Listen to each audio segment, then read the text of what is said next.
الحمدللہ وحدہ والصلاة والسلام علی من لا نبی بعدہ اما بعد لقد کان لکم فی رسول اللہ اسوۃ حسنہ وعن جبیر بن مطعم رضی اللہ تعالی عنہ یبلغ به النبی صلی اللہ علیہ وسلم قال لا تمنعوا أحدا يطوف بهذا البيت ويصلي أي ساعة شاء من ليل أو نهار. قال الفضل إن رسول الله صلى الله عليه وسلم قال يا بني عبد مناف لا تمنعوا أحدا. رواه البخاري. وعن عبد العزيز بن رفيع قال رأيت عبد الله بن الزبير رضي الله عنهما يطوف بعد الفجر ويصلي ركعتين. رواه ابو داود. پیارے میرے محترم بھائیو، تمام تعریفات اللہ مستوی علی العرش کے لیے اور درود و سلام جناب محمد رسول اللہ صلی اللہ علیہ وسلم پر. پاک پروردگار سے دعا ہے اللہ احکم الحاکمین، اللہ رب العالمین ہر مسلمان کو بار بار حرمین شریفین کی زیارتیں، حج اور عمرے کی سعادتیں نصیب فرمائے. بیت اللہ اور مطاف دیکھا گیا ہے کہ بہت سے مسلمان طواف کرنے والے نماز فجر کے بعد جب طواف کر لیتے ہیں اور نماز عصر کے بعد جب طواف کر لیتے ہیں تو فجر کے بعد وہ طواف کی 2 رکعتیں نہیں پڑھتے یہاں تک کہ سورج طلوع ہو جائے، اور عصر کے بعد جب طواف کر لیتے ہیں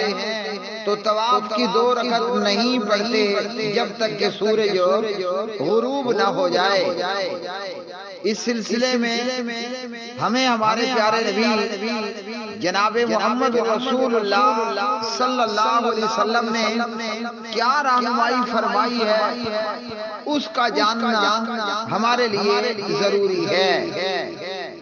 طواف کے تعلق سے پیارے نبی صلی اللہ علیہ وسلم کا فرمان کہ جب کوئی بندہ بحالت وضو بیت اللہ کا طواف کر لیتا ہے، یعنی ایک طواف میں 7 چکر پورے کر لیتا ہے اور پھر وہ 2 رکعت نماز ادا کر لے، اللہ تعالیٰ ہر طواف پر اسے ایک غلام آزاد کرنے کا ثواب عطا فرما دیتا ہے. تو جس طرح فجر کے بعد طواف کرنا درست اور صحیح ہے، اسی طرح فجر کے بعد طلوع آفتاب سے پہلے طواف کی رکعتیں پڑھنا بھی صحیح ہے. جس طرح عصر کے بعد طواف کرنا درست اور صحیح ہے، اسی طرح عصر کے بعد غروب آفتاب سے پہلے وہ چاہے عصر کے فوری بعد طواف کی 2 رکعتیں پڑھے یا عصر سے لیٹ طواف پورا ہونے پر طواف کی 2 رکعتیں ادا کرے، یہ صحیح اور درست ہے. لوگ فجر کے بعد طواف کر لیتے ہیں، طواف کی رکعتوں کے لیے سورج کے طلوع ہونے کا انتظار کرتے ہیں. لوگ عصر کے بعد طواف کر لیتے ہیں اور طواف کی رکعتیں پڑھنے کے لیے سورج کے غروب ہونے کا انتظار کرتے ہیں. یہ سنن ابی داؤد ہے اور حدیث نمبر 1894 اور اس حدیث کے متعلق علامہ البانی رحمہ اللہ اور علامہ زبیر رحمہ اللہ فرماتے ہیں کہ روایت صحیح ہے. یہ روایت جامع ترمذی میں حدیث نمبر 868 ہے. سنن نسائی کے اندر حدیث نمبر 2928 اور 2927 اور 586 نمبر پر، ابن ماجہ میں 1254 نمبر پر یہ حدیث۔ اس حدیث کے اندر عبداللہ بن جبیر بن مطعم کہتے ہیں رضی اللہ تعالی عنہ، نبی پاک صلی اللہ علیہ وسلم سے بیان کرتے ہیں کہ آپ صلی اللہ علیہ وسلم نے فرمایا، اے بنی عبد مناف، اے بنی عبد مناف یعنی بیت اللہ کے متولیوں، کسی کو بھی کسی بھی وقت میں بیت اللہ کا طواف کرنے اور نماز پڑھنے سے روکو مت۔ اے بنی عبد مناف، کسی کو مت روکو جس وقت بھی کوئی بیت اللہ کا طواف کرنا چاہے یا بیت اللہ میں نماز ادا کرنا چاہے، اور فرمایا کہ وہ طواف یا نماز دن میں ادا کرے یا رات میں ادا کرے یا چاہے دن رات میں سے کوئی بھی وقت ہو۔ تو سنن نبی داؤد کی 1894 نمبر کی یہ حدیث، جس کے راوی حضرت جبیر بن مطعم ہے رضی اللہ عنہ، اس حدیث سے آپ کو معلوم ہوا، اور یہ حدیث آپ کو ویڈیو پر سامنے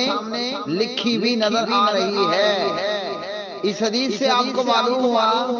کہ 24 آور آپ کو الاؤڈ ہے، آپ جب بھی بیت اللہ میں طواف کرنا چاہو اور جب بھی آپ بیت اللہ کے اندر نماز پڑھنا چاہو۔ اسی طرح یہ صحیح بخاری کتاب الحج ہے، اور صحیح بخاری کتاب الحج کے اندر عبد العزیز بن رفیع کہتے ہیں، رأیت عبداللہ بن الزبیر، میں نے عبداللہ بن زبیر کو دیکھا رضی اللہ تعالی عنہما، یطوف بعد الفجر، وہ فجر کے بعد بیت اللہ کا طواف کرتے، ویصلی رکعتین، اور فجر کے بعد ہی طواف کی 2 رکعتیں بھی ادا فرما لیتے۔ امام المحدثین امام محمد بن اسماعیل امام بخاری رحمہ اللہ اس حدیث کو کتاب الحج میں باب الطواف بعد الصبح والعصر، فجر اور عصر کے بعد طواف کرنا، اس باب میں لے کر آئے۔ تو صحابی رسول عبداللہ ابن زبیر، صحابی ابن صحابی، وہ نماز فجر کے بعد طواف بھی کرتے اور طواف کی 2 رکعتیں بھی ادا فرما لیتے۔ یہاں یاد رکھیے کہ اب جب کہ میں 2 دن پہلے بیت اللہ سے ہو کر آیا تو نماز فجر کے بعد تقریباً 6 بجے کے آس پاس بیت اللہ کا طواف شروع ہو جاتا، یعنی نماز ختم ہوئی اور ساتھ میں طواف بیت اللہ دوبارہ جو نماز کے لیے رکا تھا وہ شروع ہو جاتا، اور ایک عام سا مجھ جیسا نارمل آدمی بھی آدھے گھنٹے کے اندر ایک طواف کے 7 چکر پورے کر لیتا۔ اور جب آپ آدھے گھنٹے کے اندر ایک طواف مکمل کر لیتے ہیں تو میری گھڑی یا کلاک ٹاور پر جو ٹائم نظر آ رہا ہوتا مطاف میں وہ ہوتا 6:35 یا 6:40، یعنی ابھی طلوع آفتاب میں ٹائم باقی۔ عبداللہ بن زبیر رضی اللہ تعالیٰ عنہ بھی اس کے آس پاس طواف پورا کر لیتے ہوں گے، ایک طواف، اور اس کے بعد وہ طواف کی 2 رکعتیں ادا فرما لیتے۔ تو سنن نبی داؤد کی روایت اور کتاب الحج صحیح بخاری کی روایت سے آپ کو یہ معلوم ہوا کہ آپ فجر کے بعد طواف کرو یا عصر کے بعد طواف کرو۔ طواف کے بعد آپ 2 رکعتیں فجر میں طلوع آفتاب سے پہلے پڑھ سکتے ہو، اور عصر میں آپ عصر کے بعد اور غروب آفتاب سے پہلے طواف کی 2 رکعتیں ادا کر سکتے ہو۔ اور یہاں یاد رکھیے جن حضرات نے ان 2 رکعتوں کے پڑھنے سے منع فرمایا فجر کے بعد یا عصر کے بعد، ان کے پیش نظر عبداللہ بن عمر رضی اللہ تعالی عنہما کی یہ روایت ہے جو امام بخاری اسی باب کے اندر 1629 نمبر پر لے کر آئے، وہ کہتے ہیں سمیت النبی صلی اللہ علیہ وسلم ینہا عن الصلاۃ عند طلوع الشمس و عند غروبها، نبی پاک صلی اللہ علیہ وسلم نے طلوع آفتاب اور غروب آفتاب کے بعد نماز پڑھنے سے منع فرما دیا، لیکن بیت اللہ کے لیے اس کو تخصیص ہو گئی کہ جیسے تحیۃ المسجد آدمی جب بھی مسجد میں داخل ہوگا تو فرمایا کہ جب بھی کوئی شخص مسجد میں داخل ہو فَلْيَرْكَعْ رَكْعَتَيْنِ قَبْلَ أَنْ يَجْلِسَ، وہ بیٹھنے سے پہلے 2 رکعت نماز ادا کرے۔ تو یہاں بیت اللہ کا طواف 24 آور، اور پھر اس طواف کے بعد طواف کی 2 رکعتیں 24 آور الاؤڈ کر دی گئی کہ طواف کے لیے 24 گھنٹوں اجازت ہے، اور پھر بیت اللہ میں نماز یا طواف کی 2 رکعتوں کے لیے آپ کو 24 گھنٹوں الاؤڈ ہے۔ ادھر آپ طواف پورا کریں، ادھر 2 رکعتیں پڑھ لیں اور ایک غلام آزاد کرنے کا ثواب پائیں، چاہے ابھی سورج طلوع نہ ہوا ہو یا چاہے ابھی سورج